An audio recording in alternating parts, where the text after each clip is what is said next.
vídeo explicaré qué es la ley de Gauss. Y antes de explicar qué es la ley de Gauss, hay que hacerse la siguiente pregunta. ¿Para qué sirve la ley de Gauss?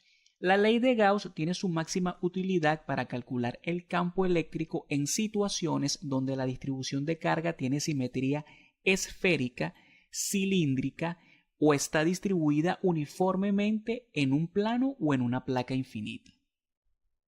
En estos casos se determina la dirección del campo eléctrico a partir de la simetría de la distribución de carga. Es decir, conociendo lo que es la distribución de carga, esa distribución que está uniforme en estos cuerpos simétricos, a partir de esa distribución se puede calcular la dirección del campo eléctrico y su magnitud. O de manera alternativa, conociendo el campo eléctrico en los alrededores de estas distribuciones simétricas, se pudiera calcular la carga. Para poder calcular el campo eléctrico y su magnitud se utiliza esta ley de Gauss. A continuación voy a describir cada uno de los términos de esta ley. Acá tendríamos lo que es la ley de Gauss, pero para poder comprender esta ley primero hay que conocer el concepto de flujo eléctrico. ¿Qué es el flujo eléctrico? Para comprender qué es el flujo eléctrico, imaginemos lo siguiente. Imaginemos una superficie plana como esta que estoy colocando acá. Esta superficie tiene un área superficial S e imaginemos que esta superficie es atravesada por líneas de campo eléctrico. En este ejemplo en particular, imaginemos que ese campo eléctrico es uniforme. El flujo eléctrico sería la multiplicación de la magnitud de ese campo eléctrico que está atravesando esta superficie por el área superficial por el coseno de θ, en donde θ es el ángulo que formarían ese vector campo eléctrico y el vector normal a la superficie. Este vector n es un vector que es normal a la superficie y forma un ángulo de 90 grados con la superficie. Esta sería lo que es la explicación de lo que es el flujo eléctrico y cómo se calcula para este caso particular en que el campo eléctrico es uniforme y la superficie es una superficie plana. ¿Y qué sucedería si el campo eléctrico no es uniforme y si el área S forma parte de una superficie curva? En ese caso se obtiene una expresión más general para lo que es el flujo eléctrico. A continuación explico su obtención. Ahora explicaré cómo obtener la expresión de flujo eléctrico cuando el campo eléctrico no es uniforme y la superficie de área S tiene una forma general. Para comprender cómo se calcula el flujo eléctrico en este caso, imaginemos lo siguiente. Imaginemos una superficie general la cual puede tener partes curvas y esta superficie es atravesada por infinitas líneas de campo eléctrico. Si queremos calcular el flujo eléctrico en este caso, tendríamos que dividir la superficie en un gran número de pequeños elementos de área superficial delta SI. Y en este caso el flujo eléctrico sería una sumatoria. La sumatoria de los productos de las áreas de estos pequeños elementos delta SI por el campo eléctrico que atraviesa cada uno de esos elementos. Y en este caso, el elemento delta SI sería un vector que va a tener como módulo el área superficial de ese pequeño elemento y ese vector va a ser normal a la superficie, va a ser perpendicular y va a formar un ángulo θi con ese campo eléctrico. Y esta sumatoria, que representa en este caso el flujo eléctrico, se puede transformar en una integral de superficie en la cual se estaría analizando el efecto del campo eléctrico en toda esta superficie en general. Y esta es la manera de calcular el flujo eléctrico en este caso. Comprendido esto, ahora explicaré con detalle qué es la ley de Gauss. Importante, antes de continuar, no olvides suscribirte, darle me gusta al vídeo, seguirme por Facebook e Instagram y activar la campanita para recibir mis notificaciones. Continúo. ¿Qué es la ley de Gauss? La ley de Gauss indica lo siguiente. Imaginemos esta distribución de carga e imaginemos que esta distribución de carga está encerrada por una superficie imaginaria. Una superficie imaginaria que voy a llamar S1, lo cual sería una superficie de manera general, una superficie cerrada en 3 dimensiones. Esta superficie puede variar su tamaño, ella puede tener distintos tamaños. Lo cierto es que encierran la distribución de carga. La ley de Gauss me indica lo siguiente. Me indica que el flujo eléctrico que pasa a través de cada una de estas superficies va a ser igual a la carga neta que encierran esas superficies entre la constante de permitividad. Y en esta ecuación, la carga neta sería la carga que encierra esa superficie imaginaria. En este caso, esa superficie imaginaria está encerrando, cada una de estas superficies está encerrando a la misma distribución de carga. Y la carga neta sería sumar todas esas cargas, la carga 1, la carga 2 más la carga 3. Y E sub 0 sería la constante de permitividad que tiene este valor. De manera formal, la ley de Gauss dice lo siguiente. El flujo eléctrico total a través de una superficie cerrada es igual a la carga eléctrica total neta dentro de la superficie dividida entre E sub 0. Importante mencionar que esta carga neta es lo que encierra la superficie.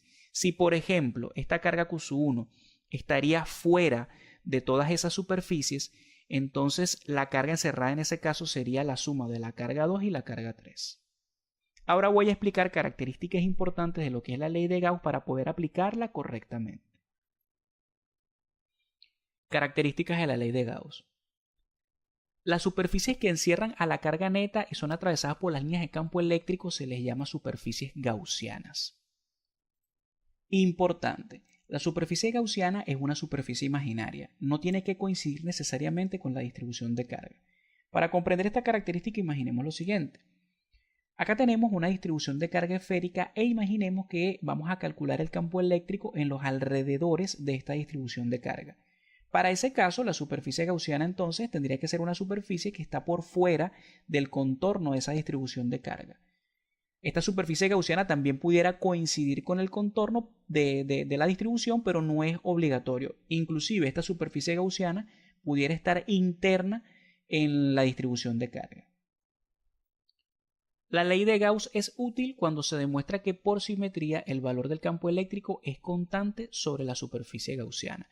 Es decir, acá tendríamos casos para poder aplicar la ley de Gauss en los cuales la superficie gaussiana que se traza alrededor de esa distribución de carga va a tener puntos en donde el campo eléctrico en todos esos puntos va a tener un mismo valor. Por ejemplo, acá tendríamos una placa infinita en donde la superficie gaussiana, la más indicada para calcular el campo eléctrico, sería un cilindro que va a ser perpendicular a la placa y en todos los puntos de la tapa de ese cilindro imaginario, porque la superficie gaussiana es una superficie imaginaria, en todos los puntos de esa tapa el campo eléctrico va a tener el mismo valor.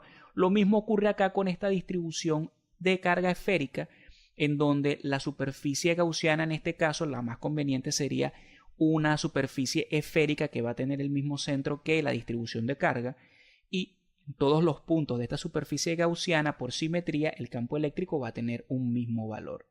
Esos son los casos en los cuales es útil la ley de Gauss. El vector ds siempre apunta hacia afuera del volumen encerrado por la superficie gaussiana. Es decir, imaginemos acá dos distribuciones de carga en donde se traza fuera de ellas una superficie gaussiana imaginaria que serían estas superficies colocadas con color rojo punteadas. El vector ds se coloca hacia afuera del volumen. Y hay que tomar en cuenta que cuando se está calculando esta integral hay que tener presente que internamente esto es un producto escalar y el producto escalar, el signo que sea el resultado de este producto va a depender del sentido que tenga el campo eléctrico, ya que por lo menos en este caso tenemos una distribución de carga positiva, el campo eléctrico irá saliendo de esa carga positiva y en este caso él va a coincidir con ese vector ds y este producto tendrá signo positivo.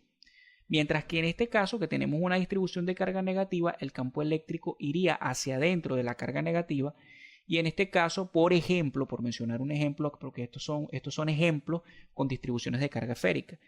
En este caso el campo eléctrico iría paralelo al vector ds, pero apuntaría en sentido contrario. Entonces en este caso este producto escalar tendrá signo negativo. Y tenemos lo que acabo de hablar, el signo que tendría ese producto escalar en cada caso. Si el campo eléctrico es tangente a la superficie gaussiana en cada punto, entonces la integral sobre la superficie es cero. Para comprender esto, imaginemos lo siguiente. Imaginemos el caso de la placa infinita y vemos que alrededor de esa placa infinita se generan líneas de campo eléctrico. Ahora imaginemos esta superficie gaussiana imaginaria, la cual es un cilindro.